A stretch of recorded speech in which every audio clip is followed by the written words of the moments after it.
Okay, can y'all see that? Well, it's loading, but Yes. Okay, great.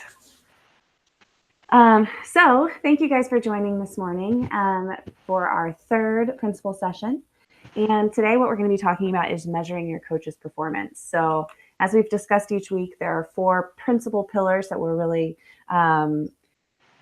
important for principals in the DLP, helping to launch the program, supporting your coach, measuring the performance of your coach and the impact of coaching, and amplifying the impact. So for today, we're focusing on that third pillar and particularly on measuring the performance of your coach.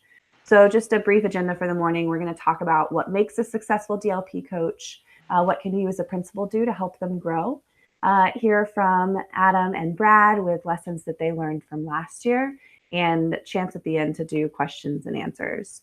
So to kick things off, wanted to talk a little bit about what makes a successful DLP coach. And I'm actually going to hop out of the Hangout presentation, and we're just going to use the Google Hangout chat. So if in this right sidebar up here under chat, if you wouldn't mind just dropping in what you think makes a successful DLP coach. So a word or a phrase about what makes a successful DLP coach. So just over here in the chat bar.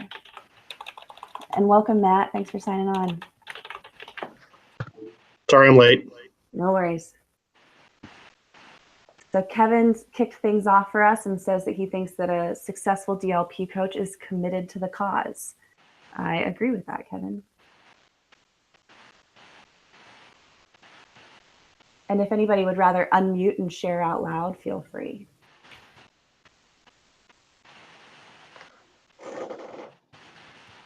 Matt says communication. Strong communication skills are definitely important for a DLP coach.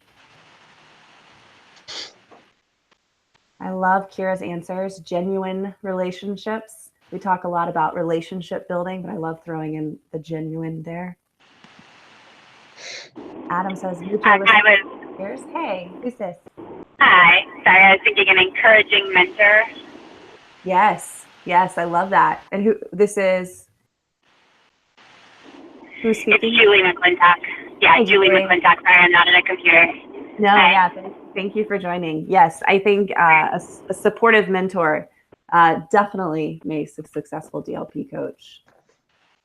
And Brad, I'm not sure if Adam threw out mutual respect with and from peers. I think that feeds into relationship building, but yes, being able to respect the people you're working with and get respect from them. And Brad said, flexible to the needs of teachers, both individually and collectively. I love that. Flexibility is extremely important as you build a new program, and as a new program builds around you, things are bound to change, and that flexibility is so important. So thank you guys for sharing. I'm going to hop back into our slides here for a second.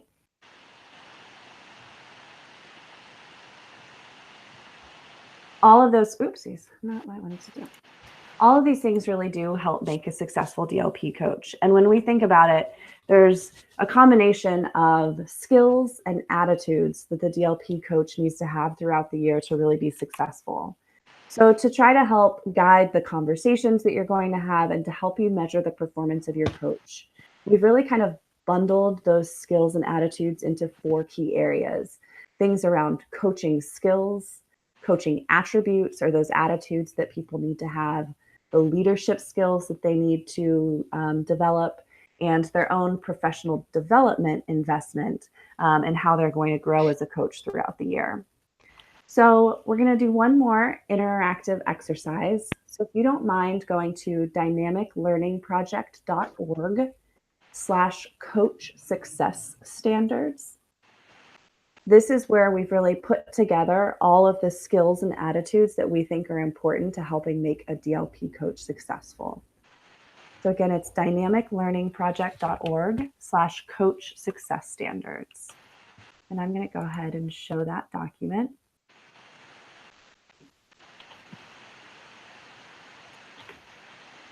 And I just chatted that in the chat bar if you're having trouble typing out that link.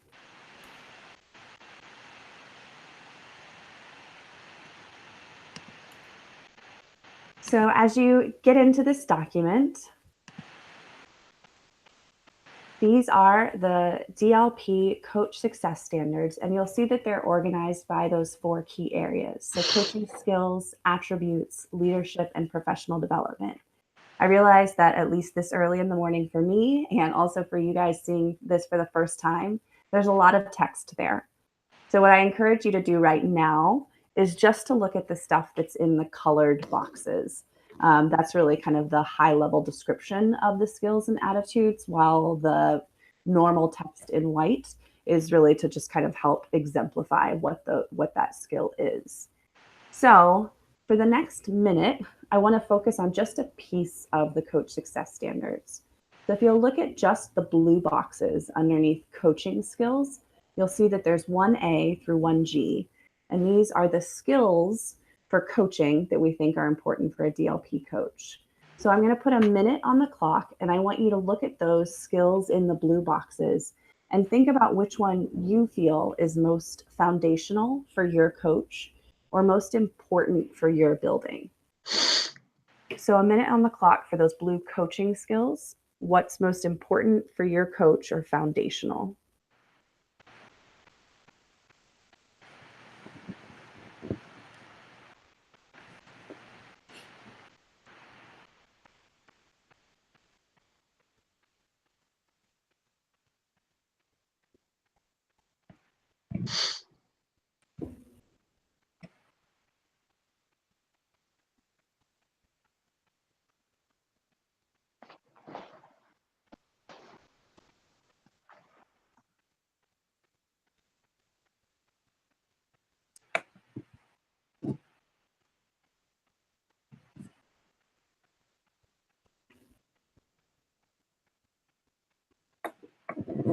Right, about 10 seconds left.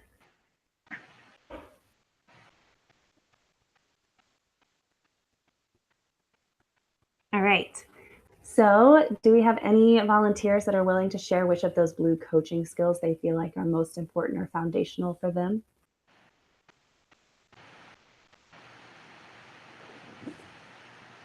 I'll jump out there. So on our campus, our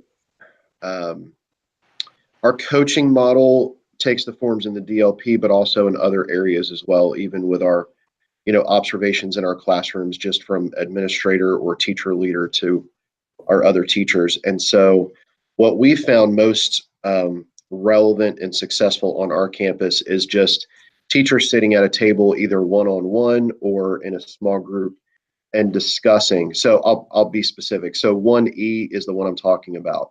It says works with teachers to reflect on tech-based strategy implementation and thoughtfully discuss successes, challenges, and methods of improvement. Being able to bounce those ideas off of other people, people being able to share, well, I tried this and this is what didn't work for this group of kids, but it might work for this group of children. Or I tried it this way and it was very successful, and then others can learn from someone who's already tried it out. And then just being able to share that amongst themselves and having a coach that can facilitate that discussion, whether it's one-on-one or with 2 or 3 people in the room, has been very helpful on our campus. I love that. Thank you for sharing. And I think one of the key words in that description is collaboratively, which we definitely want the DLP to be a collaboration between coaches and teachers. Everything from helping them to identify that challenge to select a strategy and to reflect on how it's going. It should never be the coach coming in and telling somebody, but rather working in collaboration with all of your teachers. So Gina also says that 1E via chat is really important and collaboration is key. Gina, do you want to add color to that? It's just similar to what you said. I think the climate and the culture in my building is a very collaborative one. So teachers are, meeting in departments, sharing ideas. Even when they meet with the administrative staff, the leadership team, we're always sharing ideas and helping people grow their practice in a non-evaluative way. So for us, 1E and 1C just really spoke to me. So it's like being that thought partner, helping the teacher maybe identify what the problem of practice is, and then giving some ideas about how technology may help move that practice. I love that. I'm going to give you snaps of everything you said. Was great. Does anybody else want to share which one was most important to them? I'll jump in there. I'm going to talk about 1B. I don't know as though I would really say it's like the most important, but it's something that Danielle and I have been having some conversations about is, I think the DLP coach is really recognized as a technology expert, or that might be something that the teachers say about the DLP coach. But I think they also need to be an instructional expert as well. And I might even add like content to that. And 1B is identifies and understands instructional challenges. I would also say content challenges as well. Just the need for being able to not shove technology, into a square technology peg into a round instructional hole. But really understanding the challenges in the classroom and seeing how technology can fold into that. So which should come first, the technology or the instruction? So I don't know if it's the most important, but it's something that we've been having a lot of dialogue about. I love that. And have you ever had an instance where Danielle helps a coach with a non-technology strategy in order to build that relationship and help them improve? I do, absolutely. And I think that's that role of being a thinking partner, that our conversations are not limited to technology, which I think also adds to the value of the program, that this isn't about technology. It's about coaching. It's about improvement in the classroom.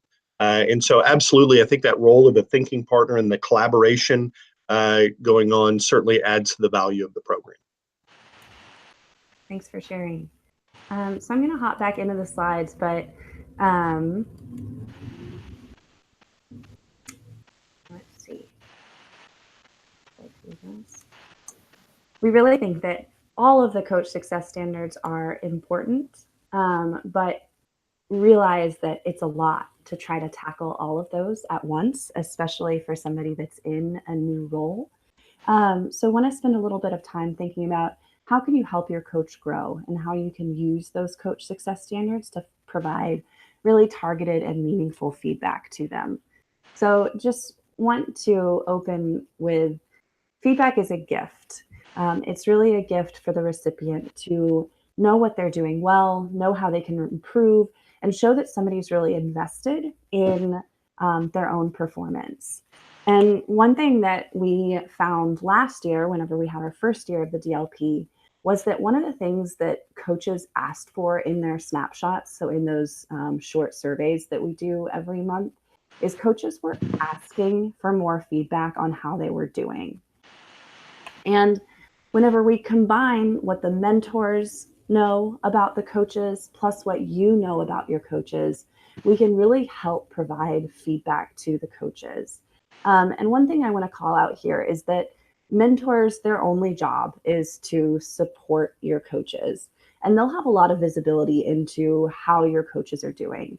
But you guys are really going to have the most understanding and the deepest knowledge of what's happening in your building, how teachers are responding, how your coaches are doing on a day-to-day basis. So it's really important to look to mentors to support and to help your coach grow, but also your role in providing them with feedback. So part of the DLP is the expectation that after every cycle, you'll be helping your coach grow by providing them with feedback around the things that they do well, along with the areas that they could invest in to have a greater impact. So we've talked before about how we're hoping that you meet with your coach every 2 weeks with those regular check-in meetings. But we're also asking that at the end of every cycle during that prep week, that you have a meeting that's exclusively about reflecting on how the past cycle went, how your coach has grown, and how they can continue to grow as they move into the next cycle. So that means that there will be a feedback meeting in between each cycle. And I know for New York and North Carolina, you might end up getting just 3 cycles of coaching this year since you started a little later. But during that prep week in between is when we ask you to have a feedback conversation with your coach. And one thing that we'll provide to help you with that is a new feature that we'll be launching in the principal dashboard any day now, she says with her fingers crossed. But the principal dashboard will soon have a feedback meeting form that will allow your coach to do a self-assessment and for you to do an assessment of your coach, where you go through those DLP coaching standards and provide a score for each of those broad categories, and then select a single area where they have really been killing it and doing a great job, and a single area where you think that they could continue to grow and develop in the next cycle to have an even greater impact. So with that, I'm going to stop talking, and I want to pass it over to our last year's principals to share a little bit about the lessons that they learned from the first year of the DLP. So Adam, let's kick it over to you first. If you wouldn't mind introducing yourself to anybody that came on the call late and just sharing any lessons you learned about measuring the performance of your coach, providing them with feedback, or helping them to grow last year. Sure. Well, my name's Adam, principal at a middle school in Carrollton, Texas. We're just north of Dallas. So learned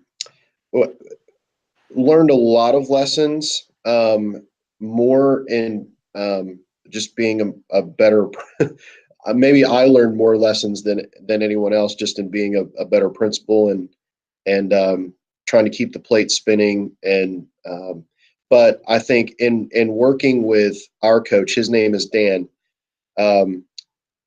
Luckily, I did not have to do a whole lot to coach Dan. Dan was very self-sufficient, a go-getter, and our staff absolutely loves him. And so I think, I'll go back to a previous question of, when we're picking our coach and working with our coach, it helps when you start with someone who is just already very good at their job, even when they've never done that job before. So I do recognize that I got lucky there. I think the lesson for both of us, I think our learning that we took away last year was trying not to rush the process, letting the cycles take place. Don't force learning on our teachers, and try, of course, there's going to be expectations and we want our teachers to improve, but every teacher is going to improve at a different rate and in different capabilities. And not necessarily to get so frustrated is the wrong word. I think that's too hard. But I think we had grand expectations. We were coming back from being on the Google campus, and we wanted everyone to be on board with this. And for the most part, our staff was, but not on board so much with all the other expectations that they had in their classroom as well, and requirements for our curriculum, so forth and so on. So I think it was a matter of being able to slow down a little bit and pace ourselves, and take the pedal off of the gas a little bit for our teachers' sake. And in the end, that ended up being one of the best decisions we made last year as a team, was backing off and giving our teachers room to grow on their own without forcing it on them. So that would be my advice. Great. Thank you for sharing. Let's see, Brad, let's throw it over to Alabama. Can you share any lessons learned from your first year? Sure. Brad Scott, principal at Whitesburg P8 School. So we have pre-K all the way through 8th grade, which can be a little bit of a challenge, but specifically with the middle school grades.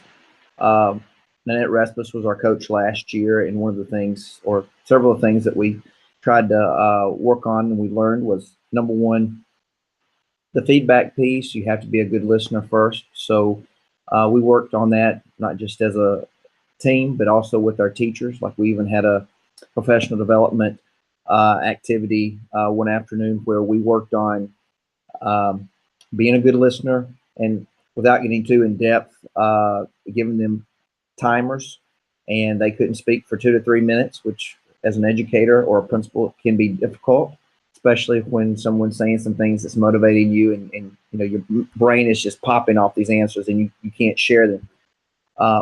But in relation to what we're talking about here, our coach needed to be a good listener instead of just always giving ideas.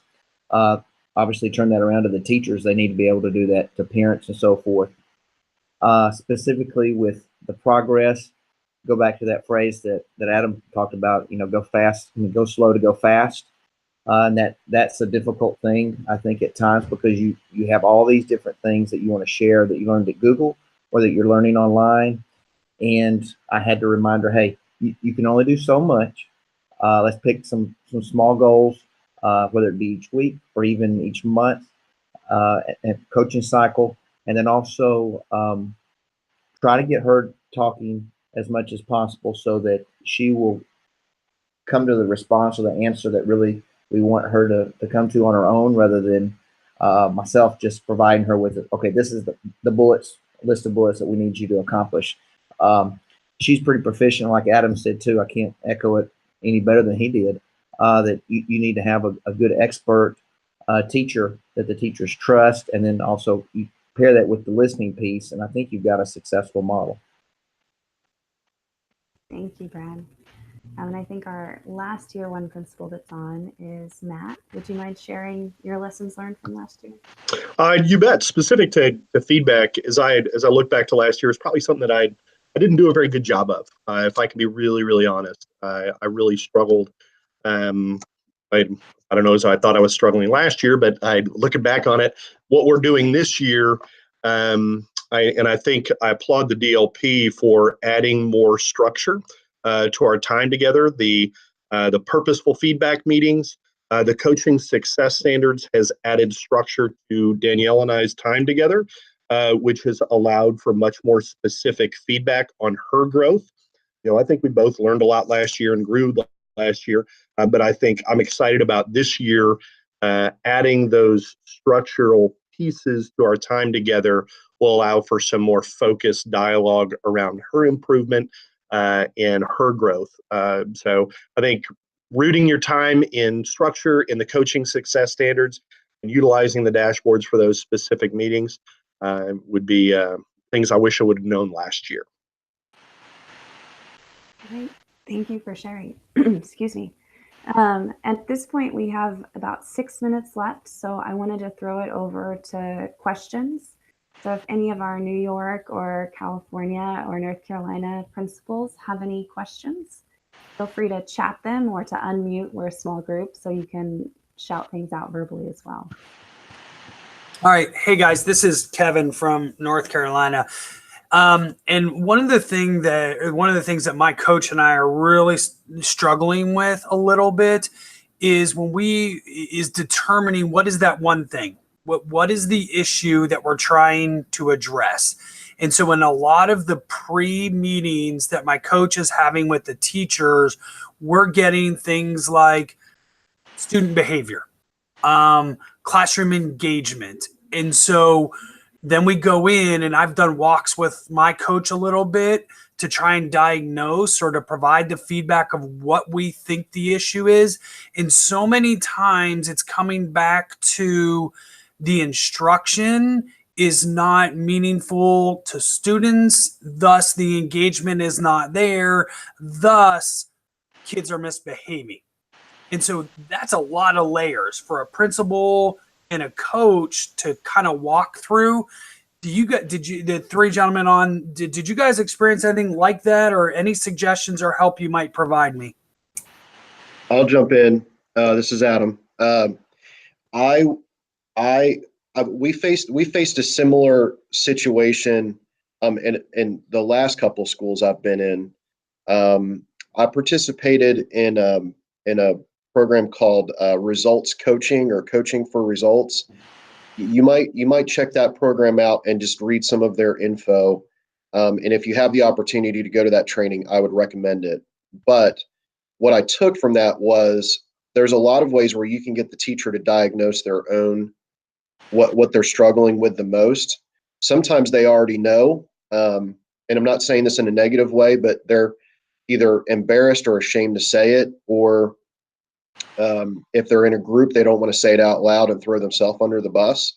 But them videotaping themselves without an evaluator there or an observer, and just setting up a video camera in their classroom and then going back and watching that process, and then come back to the table with them and ask them what it was that they saw and what did they observe on their own that they could contribute to fixing the issue.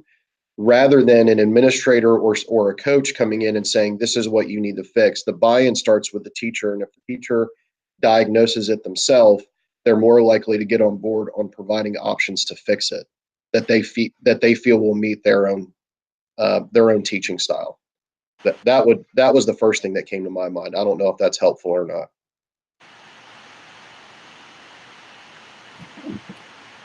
One thing that came to my mind, like Adam said, is videoing. That's a great tool. We've used that in our building, whether it's a swivel camera or what have you. And like Adam said, I would suggest letting your coach initiate that piece or that conversation, so it's not evaluative, like Adam said.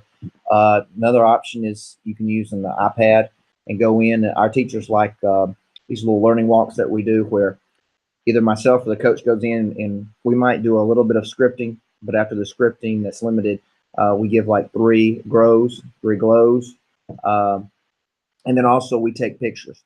And as Adam was alluding to with the video, those pictures usually will present things that the teacher doesn't notice.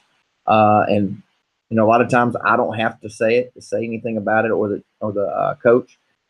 They come to the conclusion on their own, like, oh, I didn't notice that student was doing this, or I didn't notice that I turned my back at this crucial point of the lesson. But like Adam said, some type of method that can help them to come to the conclusion that they need to address these certain areas. That's the first step. I have a follow-up question, Kevin. Is there the teacher's issues surrounding the use of technology, or is it just the practice in general in some of your classrooms? So I think it's the effective use of the technology, going back to like SAMR model, right? Instead of printing the kids out worksheets, the kids are sitting there in Google Classroom and Canvas doing the worksheets on the computer. And then again, and I'm speaking in one particular teacher situation, oh yeah, I'm using technology. Well, no, you're really not. You're simply substituting. So Adam, the follow-up again question is it's the engagement of the students in what the teacher is doing is what's leading to the root, or which is leading to, in her mind, that's why the kids are being bad. It's just because they're bad kids. Well, no, it's because the instruction is not engaging because you're not effectively using technology the way it's supposed to be done. Does that answer, Adam? Yeah, it does. And if you find an answer for that question and can fix it in the first 3 weeks, please let us all know. We're willing to buy. I've got title money available. Hey, there is a good book if you're interested in that video piece by Jim Knight. I don't know if you're familiar with Jim Knight, but one of his key components is instructional coaching, and he did write a book specifically about using the video conferencing model. And it has a lot of online things that you can access through the book as well. Awesome. Thanks, guys. I appreciate all the input. I'd also like to make a plug for Dee, your mentor, because I think everybody is aware that that's not going to be a quick fix. But Dee might be able to help your coach come up with some different strategies and questions and ways to really kind of lead those challenge identification conversations. So go Dee. We're at time, but I also am happy to hang on the line if anybody else is able to and has any further questions. Please feel free. Are there any other questions from our North Carolina, New York, California principals?